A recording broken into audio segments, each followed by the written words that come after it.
મહીસાગર જિલ્લાના લુણાવાડા તાલુકાના પાદેડી રામપુર ખાતે આમ આદમી પાર્ટી દ્વારા ગુજરાત જોડો જનસભાનું આયોજન કરવામાં આવ્યું હતું। વરસાદી વાતાવરણ હોવા છતાં આસપાસના ગામોમાંથી મોટી સંખ્યામાં ગ્રામજનો અને યુવાનો આ સભામાં જોડાયા હતા। આ દરમિયાન કેટલાક લોકો આપમાં પણ સામેલ થયા। जनसभाમાં ઉપસ્થિત લોકોએ આગામી સ્થાનિક સ્વરાજની ચૂંટણીમાં આપના ઉમેદવારોને જીતાડવા માટે સંકલ્પ લીધો હતો।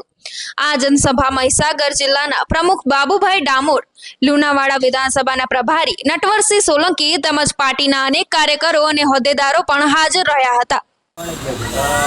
અત્યાર સુધી તમે આમ કયા પક્ષ સાથે વિચારધારાથી જોડાયેલા હતા? જોરથી બોલજો। તમે અત્યાર સુધી કયા પક્ષ સાથે જોડાયેલા હતા? હવે પછી કઈ પાર્ટીમાં જોડાયા? ઓકે।